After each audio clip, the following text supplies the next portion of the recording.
What's up, spectators? Welcome back to an episode of Ace Attorney Investigations 2. Last time we were talking with Doggin, who was revealing a bit more about the case from 12 years ago, but with what he said, we were able to connect the case from 18 years ago. So the two children of Dover and Gustavia are related to this case because one of the children was actually Knightley, but he couldn't be the mastermind because he's dead. So I would assume it's the second kid, right? Recently that has all come to an abrupt halt.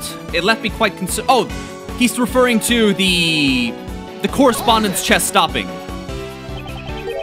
It came to a halt, now of all times. Quite odd, is it not? Anubis told me again and how odd it was. That scary dog talked? Was he like, something's odd, Wolf? I can understand Anubis' heart, even if he does not voice his thoughts. Then there's something I'd like to ask, just in case. Your scary dog staring at me right now. He's not saying, I'm hungry, I want some meat, right? Perhaps.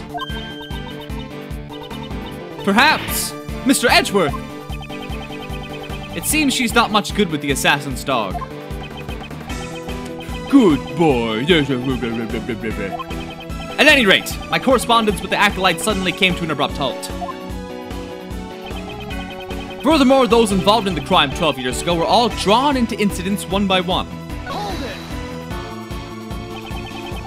it. That certainly does seem too much for a mere coincidence. The body double of Di Junhuang, the president of Zhengfa, faked an assassination plot.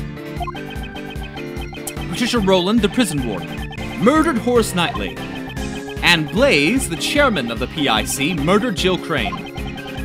Come to think of it, as I've been investigating these cases, I have felt the presence of some force behind the scenes. Even within the prison, I could tell that this was no insignificant event. I grew more and more curious, and so I absconded briefly from the prison. Hold it. You absconded briefly from the prison. I cannot forgive such a criminal act. You stole your way out of prison? Blah, blah, blah. Relax, no one was hurt. I merely have connections that allow me to set foot outside. But even so, you can't just escape from prison, pal. Arrest him! That won't be necessary. Once my business is done, I shall return to my cell. You trying to make fools of us? A prison isn't the kind of place you can just enter and leave at will. The wolf may say that, but one can see that the wolf and his pack also shared interest in the tales of my past. Agent Lang, Detective Gumshoe. There are still a few things I must ask Doggin. Please postpone matters until then. Yes, sir? I knew you'd say that, Mr. Edgeworth. Damn it all! But I'm not taking my eye off you for a second. Writing letters in Braille can be a rather enjoyable pastime. Hold it. Excuse me, but you wrote your letters in Braille? Indeed, for I possess the tools necessary to write in Braille. So you need to use tools to write in Braille. I never knew. Then would you please tell us what you wrote? Everything. Letters, of course, and also the movement of the chess pieces. That statement is intriguing. So then how does your handmade dog piece move? Okay, that question can wait. So then, what did you do when the letters stopped coming? Within the prison, I grew increasingly concerned about the Acolyte's whereabouts. Okay. But even so, I don't really get it. Who exactly is this Acolyte? Doggin himself has not made that clear. What's important is the thread connecting Doggin and this Acolyte. And not just the letters. We should pay attention to the means that was used as well. Well, this part is really obvious, actually. Oh, God. No. Okay. Because they made it very clear in the evidence that it was in a word done in a word processor. typed on a word processor, not Braille. Objection! I'm certain you said you wrote your letters in Braille. Correct. The good prosecutor must know that I'm lacking in sight, do you not? The correspondence chess letter we found had been typed out using a word processor. What? That cannot be. What do you mean? So someone went out of their way to retype the letters on a computer. Could another person have acted as a middleman between Doggett and Knightley? What do you mean? Doggett wrote his letters in Braille, but by the time it reached Knightley, it had been rewritten on a word processor. We must assume that some middleman rewrote those letters.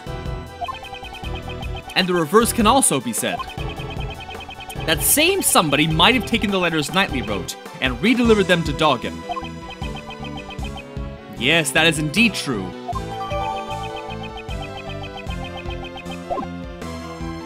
This is getting complicated. Knightley and Doggett both communicated through a certain individual. Doggett, were the letters that reached you... They were in Braille, of course. So Knightley's letter must have been transposed by the same person as well. Then that somebody must be... the mastermind behind the case. You're saying there's someone else who's the mastermind behind this. We just said that. Then who the hell is it? Dover's son, Knightley, is already deceased. In that case, there's one more youth that we should consider to be the mastermind. You mean Gustavia's son? But who the heck is he?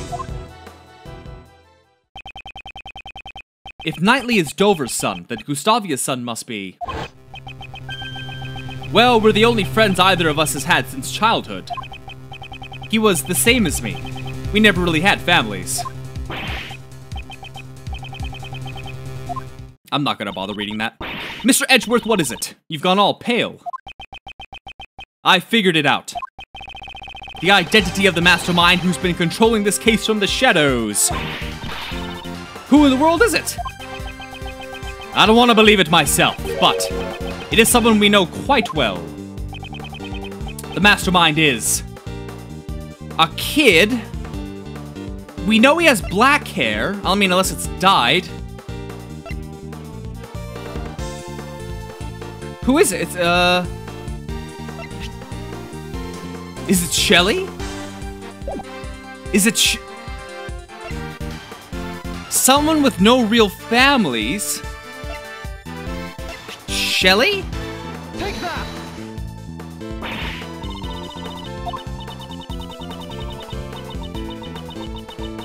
But it seems kind of wrong. Naturally, this person has no relation to the mastermind after all.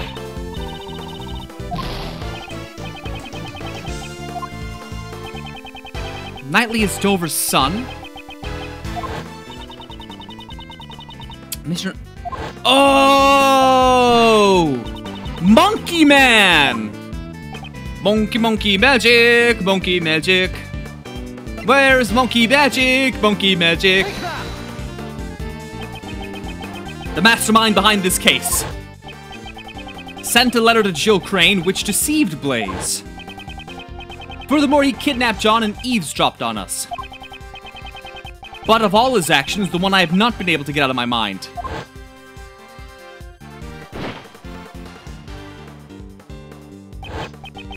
is how he brought an unconscious Kay to the roof. The giant monster.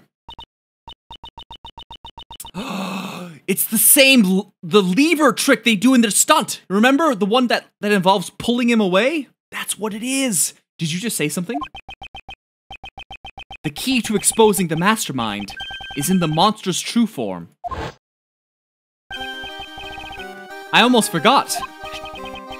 If you'd like, please come to our next show. I'll also be performing in it. The Very Big Circus is always fabulous and fun for all ages. Miss Swift, there's something I'd like to ask of you. You mean me? You said that you recorded the sound of Mozilla spewing flames. Would this decisive evidence of yours be something you recorded on that tape recorder? You're good at figuring things out. It's the sound of Mozilla spewing out fire. That's right. I ain't actually seen it with my own eyes, though. Could you let us listen to the tape? Sure thing. There we go. This sound. It's as I thought.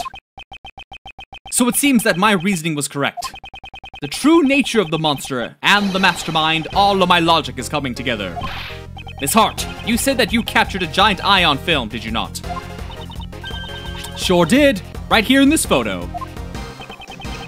Though we cannot confirm it like this. Gumshoe. Lend us your film analysis device. Okay, but what do you want to analyze, sir? This photo, please. I'm on it. Is there a new clue to this photo?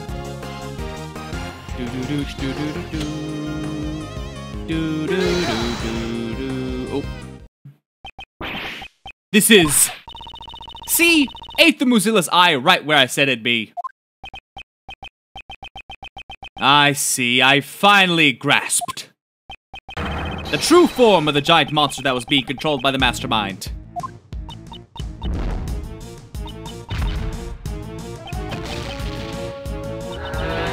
Giant monster? Are you admitting it? You are, ain't ya? You're admitting that the mighty Mozilla's real. Objection! No, this is not Mozilla. This is the eye of a different monster. Please have a look at this. It's a flyer for the Very Big Circus. This is... Precisely. There is a rather large balloon with the head of a lion pictured here. This balloon is the true identity of the giant monster. In addition, the sound Miss Swift recorded, which she believes to be Mozilla spewing flames.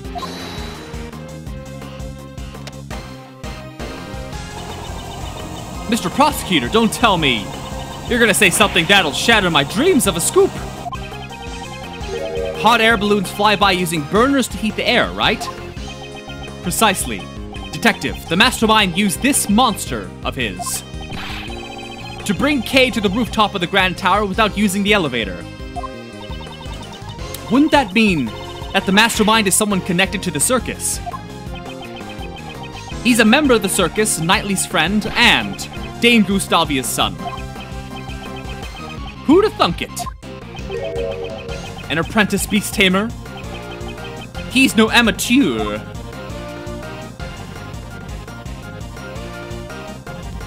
It's the monkey! The monkey's doing it!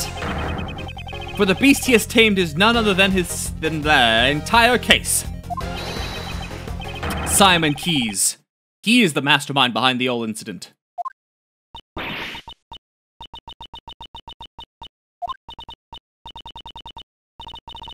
I don't believe it.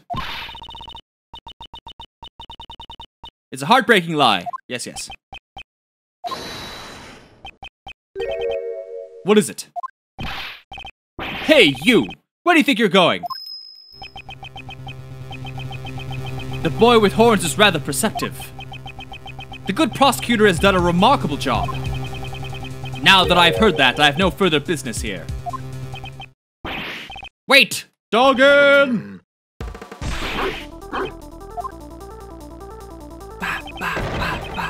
Where'd he vanish to? Mr. Edgeworth, are you okay? Yes, I'm fine, but... that guy... John? That Doggin guy. He's the one who killed my dad, right? There's no question more difficult to answer, but... there's no use in denying the truth. Yes, John, you are correct. He'll pay for this. I swear he's gonna pay. I'll make him pay myself. John, you mustn't finish that thought. Edgeworth, please pay us no mind. Sir, I put out an APB on Doggin. All available police units will be searching for him. You heard the man, kid. I don't mean to be heartless, but we need to hurry too. Where's the mastermind right now? Agent Lang is right. Our top priority right now should be catching the mastermind. He said he'd be practicing. He's most likely at the very big circus tent. But first, Agent Lang, I have a request. What is it? Now that we've identified the giant monster, our next order of business is to capture it.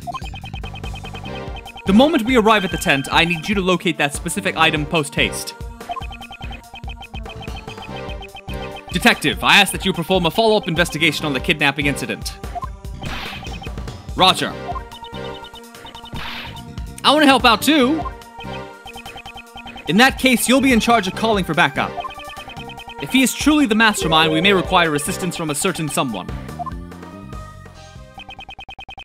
I met him so many times, yet his facade always fooled me into sympathy. He may have got the better of me in the past, but this time I'll settle it once and for all. To be continued. And this is where we'll end the episode. So stay tuned for the next one, and thanks for watching. Bye-bye, everybody!